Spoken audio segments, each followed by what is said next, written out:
तेनालीराम अपनी चतुराई और सूझबूझ के लिए विजयनगर साम्राज्य में प्रसिद्ध थे। राजा कृष्णदेव राय ने उन्हें हर समस्या को सुलझाने के लिए अपने दरबार में विशेष स्थान दिया था। उनकी उपस्थिति हर समस्या का समाधान लेकर आती थी। एक बार एक ऐसी समस्या सामने आई जिसे देखकर दरबार के सभी मंत्री परेशान हो गए। एक दिन विजयनगर के एक धनी व्यापारी ने राजा के दरबार में शिकायत की। उसने कहा, जहांपनाह, मेरे घर से रात में कोई कीमती गहने और धन चोरी कर ले गया। मैंने अपने नौकरों और घरवालों से पूछताछ की, लेकिन कोई कुछ नहीं बता रहा। मुझे आपकी मदद चाहिए। राजा ने गुस्से में कहा, ये राज्य की सुरक्षा पर सवाल उठाता है। इस चोर को जल्द से जल्द पकड़ना होगा। दरबार के सभी मंत्री चुप थे, क्योंकि किसी को समझ नहीं आ रहा था कि चोर कौन हो सकता है। राजा ने तुरंत तेनालीराम को बुलाया और कहा, तेनाली, हमें इस समस्या का हल चाहिए। चोर को पकड़ना तुम्हारी जिम्मेदारी है। तेनालीराम ने सिर झुकाकर कहा, जहांपनाह, मुझे इस समस्या को सुलझाने का एक मौका दीजिए। मैं जल्द ही चोर का पता लगा लूंगा। तेनालीराम ने व्यापारी से पूछा, क्या चोरी की रात आपके घर में कुछ असामान्य हुआ? व्यापारी ने कहा, कुछ खास नहीं। दरवाजे बंद थे और सभी नौकर अपने अपने काम में व्यस्त थे। तेनालीराम ने सोचा कि यह चोरी घर के किसी अंदरूनी व्यक्ति ने की है, लेकिन इसे साबित करने के लिए उसे चालाकी से काम लेना था। अगले दिन तेनालीराम ने राजा और व्यापारी से कहा, जहांपनाह, चोर का पता लगाने के लिए मुझे एक गधे की जरूरत है।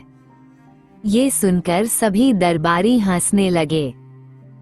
एक मंत्री ने ताना मारा, चोर पकड़ने के लिए गधा? तेनालीराम, यह मजाक है या तुम्हारी योजना? तेनालीराम ने मुस्कुराते हुए कहा, यह मेरी योजना है। कृपया मेरे काम पर विश्वास करें। तेनालीराम ने गधे को दरबार में मंगवाया और उसे एक अंधेरे कमरे में खड़ा कर दिया।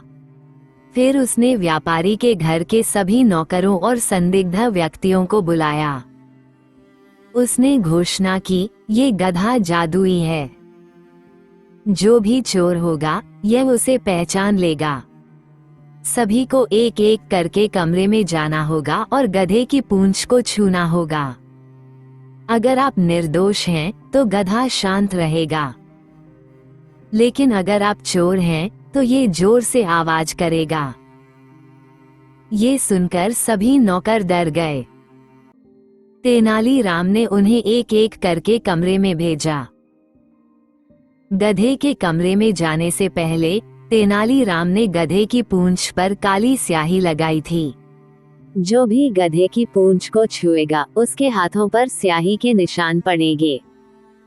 जब सभी नौकर कमरे से बाहर आए, तो तेनालीराम ने उनके हाथ देखने के लिए कहा। सभी ने अपने हाथ दिखाए, लेकिन एक नौकर के हाथ पूरी तरह साफ थे। तेनालीराम ने मुस्कुराते हुए कहा, यही है चोर। ये गधे की पूंछ को छूने से डर गया, क्योंकि इसे डर था कि गधा चिल्ला देगा। नौकर घबराकर तेनालीराम के पैरों में गिर गया और अपनी गलती कबूल कर ली। उसने बताया कि उसने लालच में आकर गहने और धन चुराया था और उन्हें पास के जंगल में छिपा दिया था। राजा कृष्णदेव राय तेनालीराम की चतुराई से बहुत खुश हुए। उन्होंने व्यापारी का सारा धन और गहने लौटाने का आदेश दिया। राजा ने कहा, तेनालीराम, तुम्हारी बुद्धिमत्ता ने एक बार फिर इस राज्य को शर्मिंदगी से बचा लिया। तुम सचमुच इस दरबार के रत्न हो। तेनालीराम ने विनम्रता से सिर झुकाया और कहा, जहांपनाह, यह मेरी जिम्मेदारी थी। हर समस्या का हल सही सोच और योजना से निकाला जा सकता है।